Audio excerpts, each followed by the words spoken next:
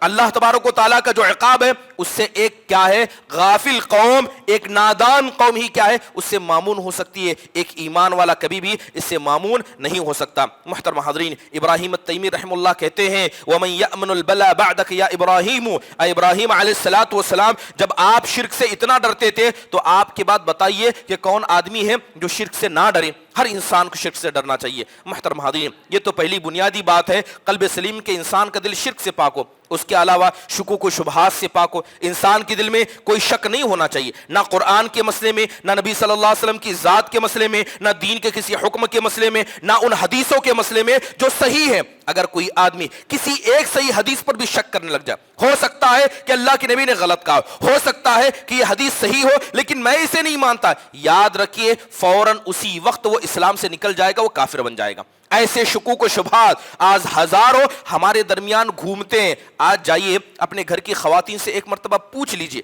یا جا کر پوچھئے کہ اسلام کا جو میراث کا نظام ہے، اسلام کہتا ہے کہ اگر ایک ہی ماں باپ سے ایک لڑکا ہے ایک لڑکی ہے، بیٹے کو دگنا دیا جائے گا، بیٹی کو کیا ہے؟ سنگل حصہ دیا جائے گا۔ یہ تو بتاؤ اسلام کا قانون انصاف پر ہے کہ نہیں ہے؟ یا ہونا کیا چاہیے؟ اکثر مسلم خواتین یہ کہیں گی کہ انصاف تو یہ کہ دونوں کو برابر دیا جانا چاہیے۔ اب بتائیے یہ فیصلہ ہمارا ہے، آپ کا ہے، یہ فیصلہ اللہ سبحانہ و تعالیٰ کا آسمان سے نازل کردہ ہے۔ جو اس فیصلے کو نہیں مانتا، اللہ تعالیٰ کہتا ہے فلا وربک، خدا کی قسم اللہ کہتا ہے اے نبی تیرے رب کی قسم، ایسے لوگ مسلمان بھی نہیں ہو سکتے جو ہمارے فیصلے کو نہ مانے۔ اور یہ ہماری گھر کی خواتین کا حال ہے کہ ادنے سے مال کے لیے اللہ کے فیصلے کا انکار کرتے ہیں۔ اس میں سب ذمہ دار ہیں، کیونکہ نہ انہوں نے دین کی تعلیم کو حاصل کیا، نہ ان کے ماں باپ نے ان کو سکھایا، نہ وہ مرد جو گھروں کے اندر رہ کر اپنی عورتوں کو دین کی تعلیم دے سکیں۔ یہ شبہات ہیں جو ہمارے دلوں میں پنپتے ہیں، اور ایک شبہ کافی ہے ایک آدمی کو کافر بنانے کے لیے۔ ایسے ہزاروں شبہات کو لے کر ہم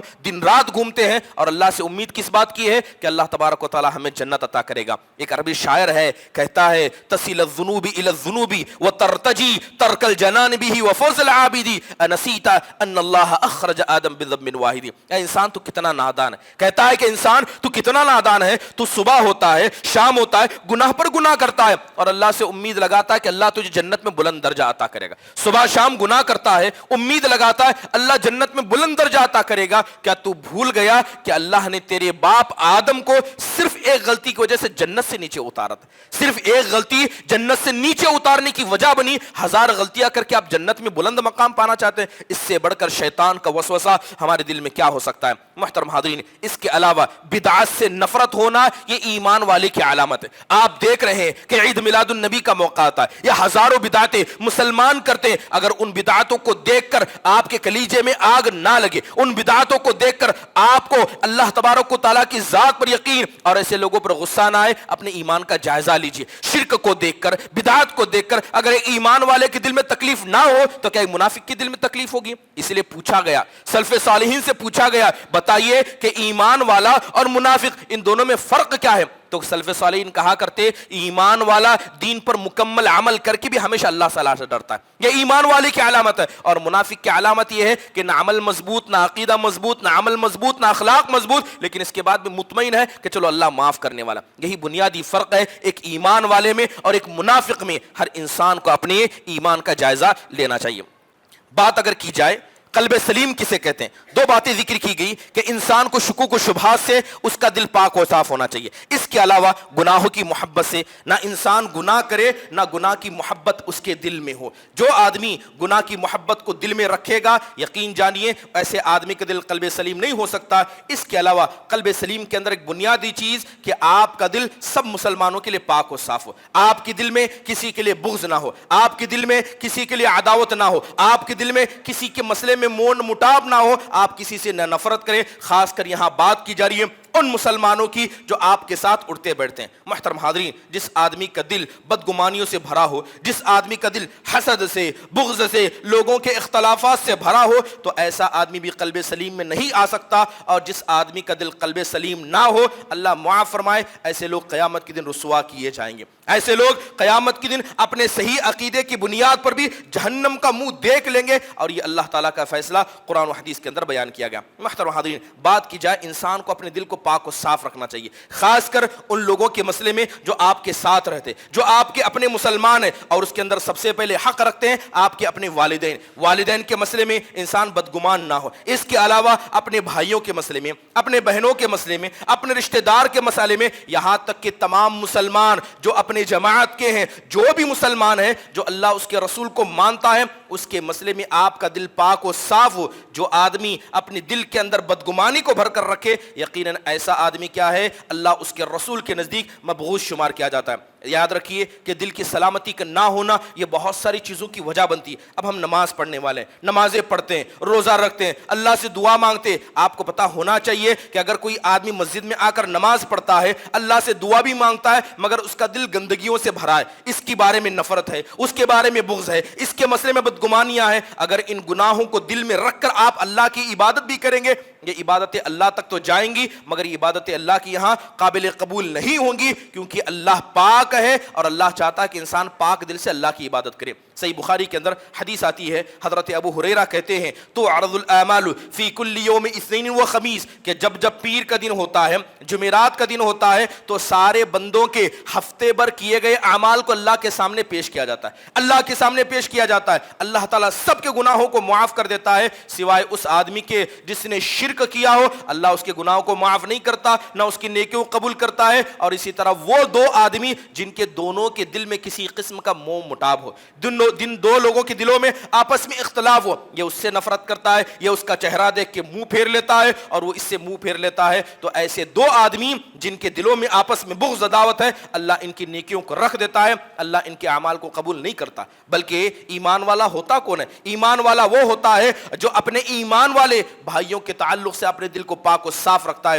یہی وجہ ہے کہ قرآن میں اللہ نے صحابہ کا ذکر کیا جو ایمان والوں میں سب سے اعلیٰ قسم کے مومنین تھے۔ اللہ ان کے بارے میں کہتا ہے والذین جاءوا من بعدهم یقولون ربنا اغفر لنا ولاخواننا الذین سبقونا بالایمان ولا تجعل فی قلوبنا غلا للذین آمنوا، کہتے ہیں ایمان والے کہتے ہیں، اللہ تعالیٰ ان کا ذکر کرتے ہوئے کہتا ہے کہ جو لوگ بعد میں آئے، یعنی پہلے ایمان لانے والے صحابہ، بعد میں ایمان لانے والے صحابہ، تو جو بعد میں ایمان لائے ہیں وہ اپنے سے پہلے صحابہ کے بارے میں کہتے ہیں والذین جاءوا من بعدهم، جو لوگ بعد میں آئے وہ کہتے ہیں اے اللہ تو ہمارے گناہوں کو معاف کرنا، اور جو ہم سے پہلے ایمان لائے اور تیرے پاس چلے گئے اے اللہ تو ان کے گناہوں کو بھی معاف کرنا، اے اللہ ان کے درمیان اور ہمارے درمیان دل کے اندر کسی قسم کے بغض و عداوت کو نہ رکھنا، اے اللہ بے شک تیری ذات رؤوف الرحیم ہے۔ محترم حاضرین، یہ مومنوں کی صفت ہے کہ مومن کا دل ایک مومن کے لیے صاف ہوتا ہے، چاہے اس نے کتنی بھی غلطیاں کی ہو، چاہے اس نے آپ کے ساتھ برا بھی کیا ہو، لیکن آپ چاہتے ہیں کہ اللہ آپ کو معاف فرمائے، اپنے دل کو پاک و صاف رکھیں۔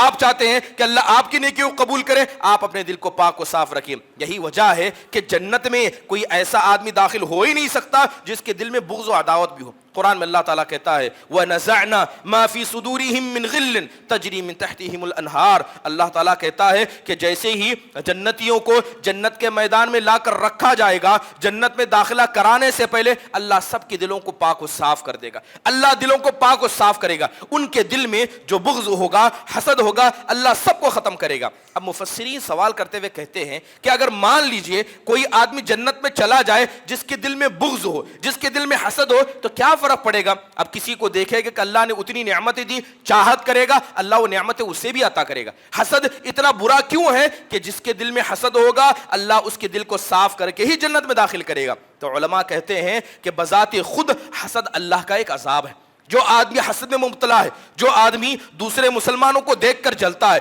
بغض رکھتا ہے، نفرت کرتا ہے، یہ اللہ کا عذاب ہے اور یہ عذاب اس کے دل میں ہے، اور جنت کے اندر کوئی عذاب نہیں، جنت کے اندر صرف نعمتیں ہی نعمتیں ہیں، اس لیے اللہ تعالیٰ دلوں کو صاف کر کے ہی جنت میں داخل کرے گا۔ محترم حاضرین، اگر مثالیں دیکھی جائیں کہ دل کی پاکی و صفائی کتنی ضروری ہے، جناب محمد الرسول اللہ صلی اللہ علیہ وسلم کا دل سب کے لیے پاک و صاف تھا، ان لوگوں کے لیے تھا جو آپ کے اپنے تھے، ان منافقوں کے لیے آپ کا دل پاک و صاف تھا جو رہ کر صبح شام آپ کو ستاتے۔ کیا منافقوں نے آپ کی عزت پر حملہ نہیں کیا؟ کیا منافقوں نے آپ علیہ الصلوۃ والسلام کے گھر والوں پر تانے نہیں کسے؟ کیا منافقوں نے آپ علیہ الصلوۃ والسلام کے بچوں کو ستایا نہیں؟ کیا منافقوں نے مشرکوں کا ساتھ نہیں دیا؟ سب کچھ انہوں نے کیا، لیکن اس کے بعد بھی اللہ کا نبی کا دل ان کے لیے پاک و صاف تھا، آپ کا دل ان کے پاک و صاف تھا۔ محترم حاضرین، حضرت عائشہ رضی اللہ عنہا بیٹھی ہیں، حضرت عائشہ بیٹھے بیٹھے کہتی ہیں اے اللہ کے نبی صلی اللہ علیہ وسلم، جب احد کا دن تھا، وہ احد کا دن جس دن آپ کے دندان مبارک شہید ہو گئے، جس دن آپ کی پیشانی پھٹ گئی، گال پھٹ گیا، اے اللہ کے نبی اس دن جو تکلیف ہوئی کیا اس سے برا بھی کوئی دن آپ کی زندگی میں گزرا ہے؟ تو اللہ کے نبی صلی اللہ علیہ وسلم کہتے ہیں کہ ہاں، اس سے بھی ایک برا دن میری زندگی میں گزرا ہے۔ کہتے ہیں کہ جب میں بنے ابن عبد یالیل بنی اشل کے پاس گیا، جب میں طائف گیا تو ان لوگوں نے میری دعوت کو قبول نہیں کیا اور میری دعوت کا انکار کیا، اپنے اوباش بچوں کو میرے پیچھے لگا دیا، وہ مجھے پتھر مارتے، لہذا نہ دعوت کو قبول کیا نہ میرا استقبال کیا، بلکہ میرے ساتھ برا معاملہ کیا۔ اللہ کے نبی کہتے ہیں کہ وہ میرے لیے سب سے سخت اور تکلیف دہ دن تھا۔ اللہ کے نبی علیہ الصلوۃ والسلام اس دن کو یاد کرتے تھے، اللہ کے نبی علیہ الصلوۃ والسلام کا چہرہ بگڑ جایا۔ کیا ہوا تھا اس دن؟ اللہ کے نبی صلی اللہ علیہ وسلم کا مکہ والوں نے دعوت سے روک دیا، آپ کا بائیکاٹ کر دیا، آپ مجبوراً مکہ کو چھوڑ کر طائف کی طرف گئے کہ ان لوگوں نے تو بات نہیں مانی، ہو سکتا ہے طائف والے مانے، انہوں نے بھی بات نہیں مانی۔ اللہ کے نبی کو اتنی تکلیف ہوئی کہ مکہ سے نکلے ہیں، طائف پہنچے ہیں، نہ یہ جگہ بچی نہ وہ جگہ بچی، یہاں تک کہ اللہ کے نبی علیہ الصلوۃ والسلام کی آنکھ سے آنسو نکلے۔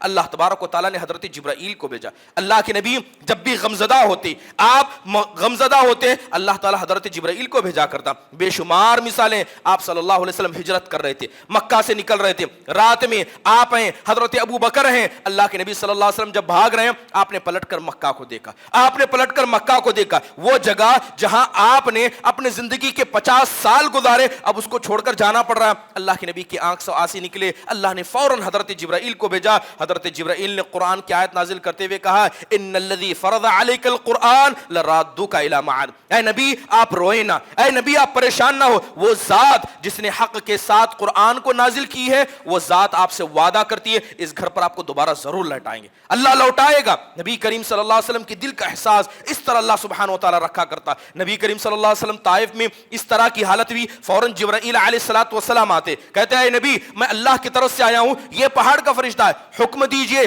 جن مکہ والوں نے آپ کو یہاں آنے پر مجبور کیا، ابھی ان کو دو پہاڑوں کے بیچ میں پیس کر رکھ دیا جائے گا۔ وہ لوگ جنہوں نے ستایا، جنہوں نے آپ کو نکلنے پر مجبور کیا، اللہ کے نبی نے کیا کیا؟ اللہ کے نبی نے ہاتھ اٹھا کر دعا کی، کہا اللہم اغفر لقومی فإنہم لا يعلمون۔ وہ لوگ جنہوں نے مارا، طائف والوں نے، وہ لوگ جنہوں نے آپ کو نکالا، سب کے بارے میں کہتے ہیں اے اللہ تو ان کے گناہوں کو معاف کرنا، اے اللہ یہ مجھے نہیں جانتے، اے اللہ تیرے دین کو نہیں جانتے، بلکہ آپ نے خیر کا بلکہ اچھے گمان کا کرتے ہوئے کہا ہو سکتا ہے کہ یہ طائف والے اب نہیں تو ان کی آنے والی نسل مسلمانوں۔ اللہ کے نبی نے بددعا تک نہیں کی، یعنی وہ لوگ جو مارتے تھے، ستاتے تھے، ان کے مسئلے بھی جناب محمد الرسول اللہ صلی اللہ علیہ وسلم کا دل پاک و صاف ہوا کرتا۔ محترم حاضرین، حضرت عبداللہ بن مسعود کہتے ہیں اللہ کے نبی صلی اللہ علیہ وسلم بیٹھے میں آپ کا چہرہ بدل گیا۔ اللہ کے نبی جب غصہ ہوتے یا ناراض ہوتے یا گھبرا جاتے تبھی آپ کا چہرہ بدلتا تھا، آپ کا چہرہ جھوٹا نہیں تھا، خوش ہوتے چہرے پر نظر آتا، ناراض ہوتے چہرے پر نظر آتا۔ حضرت عبداللہ بن مسعود کہتے ہیں اللہ کے نبی بیٹھے ہوئے آپ کا چہرہ بدلا ہوا نظر آیا۔ ہم نے پوچھا اللہ کے نبی کیا ہوا؟ اللہ کے نبی کہنے لگے مجھے ایک نبی کے منظر کو دکھایا گیا،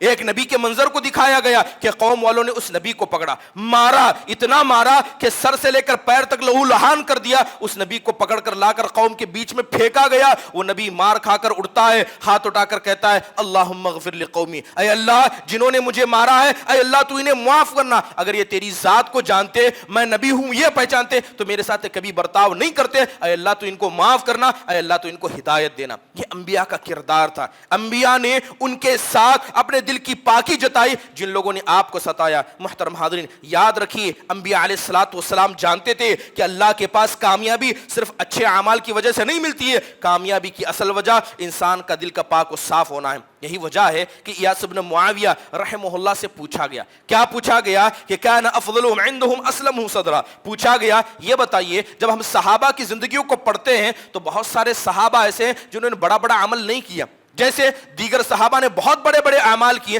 بہت سارے صحابہ نے بڑے بڑے اعمال نہیں کیے, مگر اللہ تعالیٰ نے سب کا ثواب بہت زیادہ رکھا ہے. بتائیے صحابہ کے بارے میں اللہ تعالیٰ نے ایسا کیوں فیصلہ کیا؟ تو کہتے تھے کہ صحابہ اکرام کا سب سے بڑا مسئلہ یہ تھا کہ عمل تھوڑے کرتے تھے مگر ان کے دل پاک و صاف تھے. ان کے دل پاک و صاف تھے. ان کے دل میں نہ شرک کی گندگی تھی, نہ بدعت کی محبت تھی, نہ گناہوں سے محبت تھی, بلکہ اللہ سے اس قدر محبت تھی کہ ان کے دل ایمان والوں کے لیے پاک و صاف تھے. لہذا عمل تھوڑا تھا مگر دل کی پاکی کی وجہ سے اللہ سبحانہ و تعالیٰ نے ان کو ایسے ایسے ثواب سے نوازا. محترم حاضرین, یہی اصل کامیابی ہے. یہی اصل کامیابی ہے کہ انسان اپنے دل کو پاک و صاف کرے. اگر آپ جان لیں کہ دل کا اسلام کے اندر مقام کیا ہے, اللہ نے قرآن کو کہاں نازل کیا, اللہ نے پہاڑ سے کہا, اللہ نے زمین پر کہا, ساری بڑی مخلوقات نے قرآن کو اٹھانے سے انکار کیا, انسان نے قرآن کو اٹھایا. اللہ تعالیٰ کہتا ہے نزل به الروح الامین علی قلبک لتکون من المنذرین, کہ ہم نے روح الامین کو جبرائیل علیہ الصلوۃ والسلام کو بھیجا اور جبرائیل آ کر سیدھے اس قرآن کو آپ کے دل پر اتارا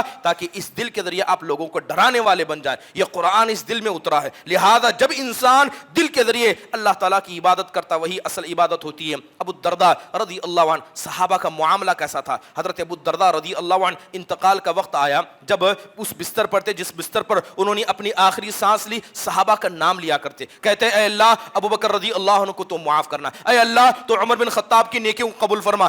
صحابہ کا بلکہ نام لیتے, بیک وقت میں 70 صحابہ کا نام لیتے, جبکہ خود بھی یہ صحابی رسول ہیں, خود بھی حافظ قرآن صحابی ہیں, لیکن 70 صحابہ کا نام لے کر ان کے گناہوں کی معافی مانگا کرتے تھے. تو ارد گرد جو لوگ ہوتے بڑا تعجب کرتے ہوئے کہتے کہ ایسی حالت میں انسان اپنے بارے میں سوچتا ہے, ایسی حالت میں انسان اپنے گناہوں کا کیا ہے غبار نکال کر اللہ کے سامنے رکھتا ہے, اور آپ صحابہ کی مغفرت کی دعائیں کر رہے ہیں. تو حضرت ابو الدرداء رضی اللہ عنہ کہتے تاکہ میں اللہ تعالیٰ کے سامنے کہہ سکوں اے اللہ میرا دل ان صحابہ کے بارے میں ذرہ بھی کیا ہے میل سے بھرا نہیں تھا, مجھے ان سے محبت تھی, میں اتنا نیک نہیں ہوں لیکن ان نیک لوگوں کی گناہوں کی میں معافی مانگتا ہوں, ان کے مسئلے میں میرا دل بالکل پاک و صاف تھا, یہ اللہ کے سامنے جتانا چاہتا ہوں. اور یہ بھی مقصد تھا کہ جب کسی غیر کے لیے آپ دعا کرتے ہیں تو آپ کے لیے ایک فرشتہ دعا کرتا ہے کہ اے اللہ تعالیٰ جو یہ دوسروں کے لیے مانگ رہا تو اس کو عطا کر. سبحان اللہ, یہ صحابہ کے دل تھے جو دوسروں کے بارے میں اتنے پاک و صاف تھے. محترم حاضرین, حضرت عمر بن عبدالعزیز رحمہ اللہ بیٹھے ہوئے ہیں, وقت کے سردار ہیں, امیر المؤمنین ہیں,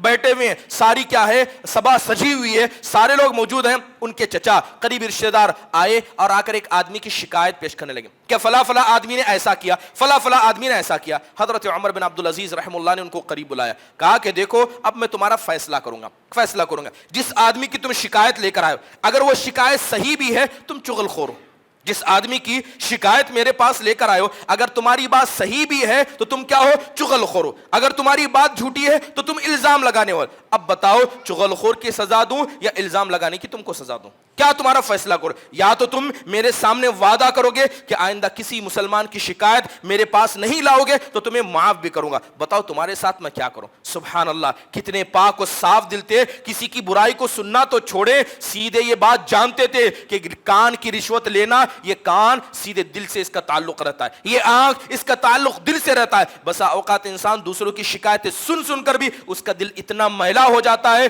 کہ اس آدمی کا اس کے درمیان کوئی تعلقات نہیں, بس شکایتوں کے سننے کی وجہ سے انسان ہزاروں قسم کے گناہوں کو, ہزاروں قسم کی بدگمانیوں کو دل میں رکھتا ہے. محترم حاضرین, وہب بن منبہ بڑے محدث گزرے, تب تابعین میں ذکر آتا ہے بڑے محدث گزرے ہیں, یہ درس دے رہے تھے, بڑے عالم دین تھے, درس حدیث دے رہے تھے. ایک آدمی آتا ہے اور آ کر کہتا ہے فلان یشتمک, کہ فلاں فلاں نکڑ پہ ایک آدمی بیٹھ کر آپ کو گالی دے رہا ہے, آپ اتنے بڑے عالم ہیں, سب لوگوں کو دین سکھاتے ہیں, وہ وہاں بیٹھ کر آپ کو گالی دے رہا ہے. تو وہب بن منبہ رحمہ اللہ نے اس کا کوئی جواب نہیں دیا. وہ آدمی کہتا ہے کہ فلاں فلاں آدمی آپ کو بیٹھ کر گالی دے رہا ہے. تو وہب بن منبہ رحمہ اللہ کہتے ہیں کہ دیکھو وہ وہاں بیٹھ کر مجھے گالی دے رہا ہے, مجھے نہیں پتا تھا, لیکن شیطان چاہتا تھا کہ وہ بات مجھے پتا چلے اور تم شیطان کے میسنجر بن کر آئے. شیطان چاہتا تھا کہ وہ بات مجھ تک پہنچے, تم شیطان کے میسنجر بن کر اعوذ باللہ پڑھو اور خاموشی سے بیٹھ جاؤ. کچھ دیر ہوئی, وہی آدمی آیا جس کے بارے میں ذکر کیا گیا کہ وہ گالی دے رہا ہے, لہذا اس نے زور سے سلام کیا. وہب بن منبہ نے اسے جواب دیا اور اپنے قریب مجلس میں بلا کر بیٹھا.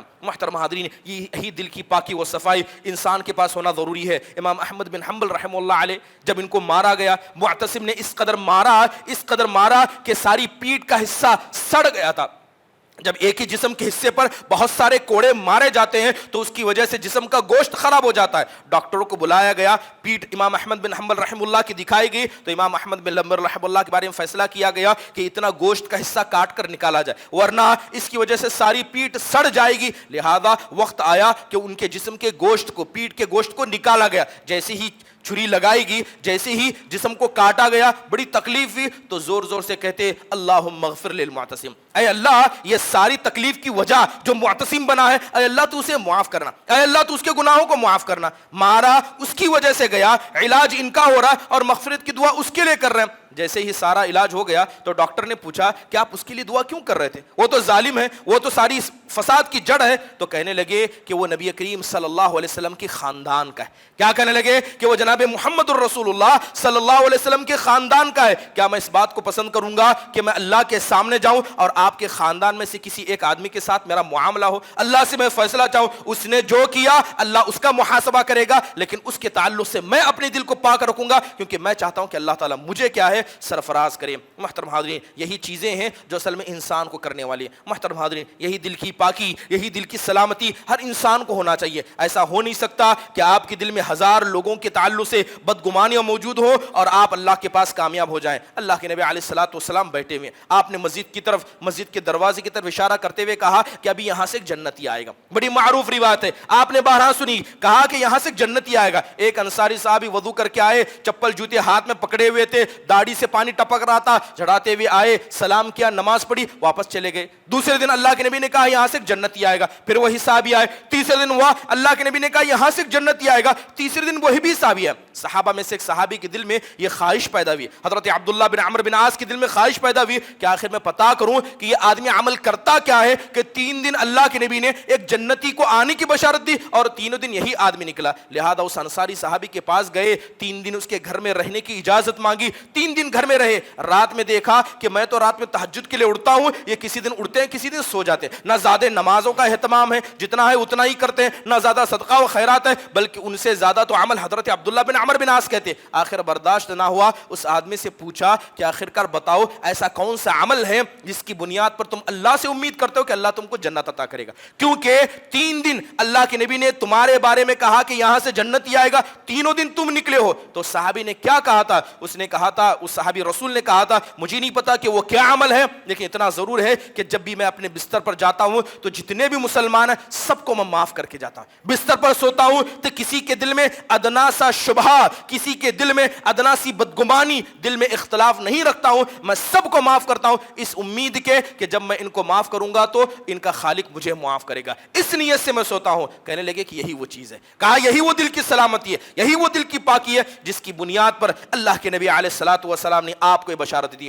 محترم حاضرین, انسان کو اپنے دل کو پاک و صاف رکھنا چاہیے. کس سے پاک و صاف رکھیے؟ جیسے بتایا گیا, سب سے پہلے اپنے رشتہ داروں کے مسئلے میں, رشتہ داروں کے مسئلے میں اگر آپ چاہتے ہیں کہ اللہ آپ کو معاف فرمائے, اپنے دل کو پاک و صاف رکھیے, سب کو معاف کریں, کیونکہ اللہ تعالیٰ ان کو معاف کرتا ہے جو لوگوں کو معاف کرنا پسند کرتے ہیں. اس کے علاوہ جو آپ کے بڑے ہیں, جو آپ کے ذمہ دار ہیں, جو کسی بھی اعتبار سے ہو, ان کو معاف کرنا سیکھیں. اس کے علاوہ جو علماء ہیں, یقین جانیے ایک بڑا مسئلہ ہمارے درمیان یہ ہے کہ وہ علماء جو لوگوں کو خیر کا کام سکھاتے ہیں, خیر کی باتیں بتا دیں, ایسے علماء کے مسئلے میں بھی لوگوں نے ہزاروں قسم کی زبانوں کو کھولا ہے, اپنے دل کے اندر بدگمانیاں رکھی ہیں. یاد رکھیے, کسی عالم کے مسئلے میں بدگمان ہونا یا کسی عالم کے مسئلے میں اپنی زبان کو کھولنا, یقیناً یہ ایسی ہلاکت کی چیز ہے کہ عام آدمی کا مقابلہ ایک عالم دین سے نہیں کیا جا سکتا, کیونکہ اللہ تعالیٰ نے ان کا مقام بلند کیا. لہذا ایسے علماء جو حقیقی طور پر علماء ربانیین ہیں, ان کے مسئلے میں انسان کو اپنے دل کو پاک و صاف رکھنا چاہیے. محترم حاضرین, یہی کچھ بنیادی باتیں ہیں. انسان اپنے دل کو پاک و صاف کیسے کرے؟ اگر آپ اپنے دل کو پاک و صاف کرنا چاہتے ہیں, سب سے پہلے اپنے اعمال کے اندر اندر اخلاص پیدا کریں. اگر کوئی آدمی مخلص نہیں ہے تو کبھی اس کا دل پاک و صاف نہیں ہو سکتا. نماز پڑھیں اللہ کے لیے, دین کی خدمت کریں اللہ کے لیے, نہ آپ کو دکھانا ہے نہ جتانا ہے, بس اللہ کے لیے کریں. اس کے علاوہ اللہ کی کتاب کو زیادہ سے زیادہ پڑھا کریں, قرآن کی تلاوت کیا کریں, نماز سے پہلے نماز کے بعد قرآن کی تلاوت کیا کریں. یہ امت اس لیے بھیجی گئی تاکہ یہ خیر کی امت بنے, اور اس امت کا سب سے بڑا معجزہ قرآن تھا. اللہ معاف فرمائے, بزرگوں سے جا کر پوچھئے 40-50 سال پہلے کوئی ایسا وقت نہیں ہوتا کہ نمازوں کے بعد بیٹھ کر لوگ سنتیں نہیں پڑھتے, قرآن کی تلاوت نہیں کیا کرتے, مسلم گھروں سے قرآن کی تلاوت کی آواز نہیں ادا کرتی. آج حال یہ ہے کہ نماز ہوتی ہے ایسے بھاگتے ہیں جیسے کیا ہے شیطان ان کو بلا رہا ہو. آج حال یہ, قرآن کی تلاوت کرنا تو چھوڑیں, کتنے ایسے ہیں جن کو قرآن پڑھنا بھی نہیں آتا, اور جن کو آتا ہے آپ بتائیے, اتنے لوگ یہاں پر موجود ہیں, اللہ کے سامنے جواب دیجیے گا کتنے لوگوں نے صبح سے قرآن کی تلاوت بھی کی. بہت سارے یہ جمعہ مسلمان ہیں, اللہ معاف فرمائے, جب نماز کھڑی ہوئی سب کو پتا ہے, یہ سب جانتے, جیسے ہی امام ممبر پر چڑھ جائے اس کے بعد جو بھی لوگ جمعہ میں آئیں گے ان کو جمعہ کا ثواب نہیں دیا جائے گا. یہ ہفتے کی ایک عید ہے, اور اس عید کے ساتھ ہمارا یہ معاملہ ہے کہ امام ممبر پر چڑھ جاتا ہے, 2 صفیں ہوتی, باقی صفیں خالی ہو جاتی ہیں, اور آپ اللہ سے امید کرتے ہیں اللہ آپ کو معاف کرے گا, اللہ آپ کو معاف فرمائے گا. محترم حاضرین, یہی وجہ تھی کہ حضرت موسیٰ نے کہا تھا کہ یہ 5 نمازیں جنہیں آپ لے کر جا رہے ہیں, میں دعوے کے ساتھ کہہ سکتا ہوں کہ اس کی طاقت آپ کی امت نہیں رکھتی, کیونکہ حضرت موسیٰ کو تجربہ تھا. آج حال 5 وقتہ نمازوں کا تو چھوڑیں, جمعہ کا یہ حال ہے, اور یہ امت کیا ہے, خیر امت ہے. محترم حاضرین, اللہ سے ڈریں, اللہ تعالیٰ سے خوف کھائیں. یہ دنیا جس کے لیے آپ مر رہے ہیں, یہ دنیا جس کے لیے آپ اللہ کو روگردانی کر رہے ہیں, اللہ سے دور بھاگ رہے ہیں, یہ دنیا ساتھ دینے والی نہیں ہے. جس کی آنکھ بند ہو جائے گی وہاں سے اس کی قیامت کے فیصلے شروع ہو جائیں گے. اللہ سے ہر آدمی ڈرے. محترم حاضرین, اخلاص ہے, اللہ تعالیٰ کی کتاب کی تلاوت ہے, اور اللہ تعالیٰ نے جو تقدیر میں لکھا ہے اس سے خوش ہو جائیں. اگر یہ چیزیں کر لیں گے تو یہ دل کی سلامتی کے لیے ایک بڑا باعث بن جائیں گے. اللہ تعالیٰ سے دعا ہے کہ اللہ تبارک و تعالیٰ ہم سب کو قلب سلیم عطا کرے. اللہ تعالیٰ ہمارے دل کو بدعت کی نفرت سے اللہ تعالیٰ ہمارے دل کو لبریز کر دے. اقول قولی هذا واستغفر الله لي ولكم ولسائر المسلمين من كل ذنب فاستغفروه انه هو الغفور الرحيم.